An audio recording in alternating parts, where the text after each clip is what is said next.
সকাল সকাল ব্যাগপত্র গুছিয়ে আবার কোথায় যাচ্ছি। হ্যালো সবাইকে, তোমরা সবাই কেমন আছো? আশা করি ভালো আছো। আমিও খুব ভালো আছি। এই তো রেডি হয়ে পড়লাম। আমি আর যাচ্ছি মেদিনীপুর, আর কিছুক্ষণের মধ্যেই বেরিয়ে যাব।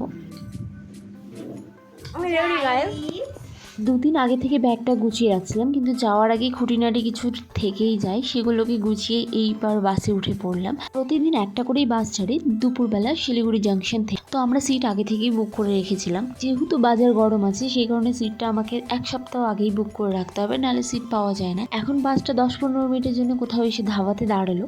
এরপরে খাওয়া দাওয়া করে এক ঘুম দিয়ে সকালবেলা উঠে দেখি দুর্গাপুর আসলেই না মনে হয় নিজের জায়গায় চলে আসছি। কারণ কি, দুর্গাপুর থেকে আমার বাড়ি বেশিটা না, 3-4 ঘন্টারই ব্যাপার থাকে। যেহেতু সেদিনকার ভোট ছিল, সেই কারণে গাড়ি ঘোড়া খুব কম চলছিল। এই জন্য ভাইরা এসে নিয়ে গেল আমাদেরকে। যদিও মাথায় ভাবনা চিন্তা ভোটের, কিন্তু আপাত দৃষ্টিতে মনের ভাবনা চিন্তাটাকে বেশি প্রায়োরিটি দিয়েছি, যেহেতু প্রিয় মানুষগুলোর সাথে দেখা করতে যাব। প্রিয় মানুষ বলতে আমি আমার পরিবার পরিজনকেই বুঝি, যারা আমার থেকে অনেক দূরে আছে, তাদেরকে খুব মিস করি। সেই কারণেই এসে একটু ফ্রেশ হয়ে তারপরে বেরিয়ে গেলাম সপরিবারে ভোট দিতে। প্রচণ্ড বাজে গরম, মানে লু বইছে এরকম অবস্থা। কোনো কিছুকেই তুয়াক্কা না করে সবার সাথে হই হই করতে করতে বেরিয়ে গেলাম। তো তাও ভালো লাগছিল যে প্রিয় মানুষগুলো সাথে আছে। অনেকগুলো ক্যান্ডিডেট নতুন আছে আমাদের দলে, কারণ কি তারা নতুন ভোট দিচ্ছে। তার মধ্যে বুনু ভাই আরও কয়েকজন। এই যে আমার মাথায় ওড়নাটা দেখছো, এটা আমি পুরোপুরি জল দিয়ে ভেজিয়ে তারপরেই মাথায় নিয়েছি। এমন বাজে গরম, কিছু বলার নেই। এদিকে শিলিগুড়িতে বর্ষাকালই শেষ হচ্ছে না। এই যে স্কুলটা, এটা একটা স্কুল, এখানে ভোটটা দেওয়া হলো। সবার ভোট কমপ্লিট আমাদের। এরপরে যাচ্ছি আমরা বাড়ির উদ্দেশ্যে। ভোট দিয়ে আসে এখন যাচ্ছি আমরা মাছ এত রোদের শান্তি নেই। কেউ এসে আমাকে জানলা দিয়ে হাঁক দিয়ে গেল, মাছ ধরা হচ্ছে। আবার রোদ্রের মধ্যে দৌড়ালাম। পাম্প দিয়ে জলগুলা সব বের করা হচ্ছে, আর এখানে সব মাছ ধরতেছে। গ্রাম্য পরিবেশটা না কিছুটা এরকমই, যখন যেটা খেতে ইচ্ছে করবে তখন ইনস্ট্যান্ট পেয়ে যাবে, টাটকা। তাও আবার আমি রাস্তা থেকে কিছু দেখতে পারছিলাম না, এই জন্য একটা খেজুর গাছের উপরে উঠে দাঁড়িয়ে আছে, আর সবাই কি সুন্দর মাছ ধরছে। আমি পারবো না। তুই কতগুলো ধরলিস রে? আরো পাবি, এইখানে আছে অনেক। সেখানে একটা দাদা ছিল, দাদাটা বারবার বলছিল যে তুমি কাদাতে নামো, আর আমি বলছি আমি পারবো না কাদাতে নামতে। কারণ কি, আমি একটা মুভি দেখেছিলাম, মুভিতে না কাদাতে নেমেছিল, তো কাদার থেকে টেনে নিয়ে ভেতরে ঢুকিয়ে দিয়েছে। তো আমার মাথায় ওটাই ঘুরছে, বাই চান্স যদি কেউ টেনে নিয়ে আমাকে ঢুকিয়ে দেয় কাদার ভেতর। যাই হোক, ভাট বকছি।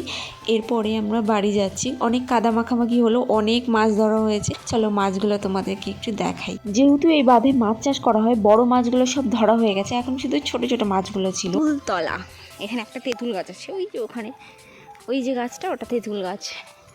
এখানে পুরো পদ্ম ফুল, শালুক ফুলে ভর্তি হয়েছিল। এই গরমকালটা আসলে না, নদী পুকুর যা আছে সব শুকিয়ে যায়, আর সেটাই হয়েছে এখানে। এই হচ্ছে মাছের বাহার। দেখে মনে হচ্ছে প্রচণ্ড কাদা, বাট অনেক মাছ ছিল।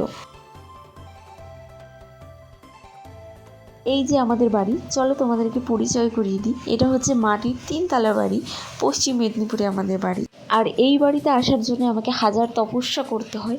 কবে সেই সঠিক দিনটা আসবে, কবে সেই সময়টা আসবে যে কিনা আমি ওখানে যেতে পারবো। কোনো অকেশন ছাড়া আসা হয় না সম্ভবত। জীবনটা কঠিন, বাস্তবের সাথে তাল মিলিয়ে চলছে সম্ভবত সবারই। তো সেই কারণেই আসাটা হয় না, ব্যস্ত শিডিউল থাকার কারণ। পুরো রোদ্রে ঘুরে এসে এখন গ্লুকোজ খাওয়া হচ্ছে এনার্জি আনার জন্য, যাতে এরপরে এনার্জি দিয়ে একটু ভালো মতো ঘুরতে পারি। এদিকে বাড়ি থেকে এসেছি, এনার সাথে আলাপ করাই তোমাদেরকে। এ হচ্ছে আমাদের খুদের সদস্য, এটা আমাদের বংশের সব থেকে ছোট ভাই।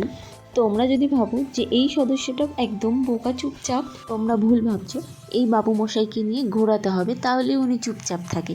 এদিকে আমাদের ডাব গাছে অনেক ডাব ধরেছে, কিন্তু পেরে দেওয়ার লোক খুঁজে পাইনি বলে শুধু দেখেই রেখে দিলাম। আশেপাশে সেরকম কেউ গাছে উঠতে পারে না, না হলে তো আজকে আমি পেরে খেতামই একটা। এই যে আমাদের মুরগি আর মুরগির ছানাগুলো ঘুরে বেড়াচ্ছে, তাহলে আমরা কেন বাকি থাকি? আমরাও এবার ঘুরতে যাব। গাড়ি চলছে না তো কি হয়েছে, এবার টোটো রিজার্ভ করে নিয়েছি, টোটো বাড়ির সামনে চলেও আসছে, আমরা রেডি। এখন আমরা যাব একটু বাজারে দিয়ে কিছু কেনাকাটা আছে, সবজি বাজার করবো একটু। এদিককার মানুষ গরমের ছুটে একটা নিয়ম বানিয়ে ফেলেছে, দিনের বেলা কোথাও সেরকম বেরোয় না, বিকাল হতে না হতেই সবাই যে যার বেরিয়ে যায়। দুপুরবেলার দিকে এত গরম থাকে যে শরীর জ্বলে যায়। এটা লাল মাটির দেশ, এই কারণে লাল হয়ে আছে রাস্তাঘাটগুলো, এগুলো ল্যাটেরাইট মাটি বলা হয়। এরপর আমরা বাজার থেকে ফিরে যাচ্ছি বাড়ির উদ্দেশ্যে। চলো তাহলে ভিডিওটা এই পর্যন্তই। ভালো লাগলে লাইক কমেন্ট অবশ্যই করো। থ্যাংক ইউ সবাইকে দেখার জন্য। বাজার করা কমপ্লিট। এখানে ফুচি, এখানে চপ আছে গাই, ফুচি নিলে একটা জুতা, এই যে ফুচি।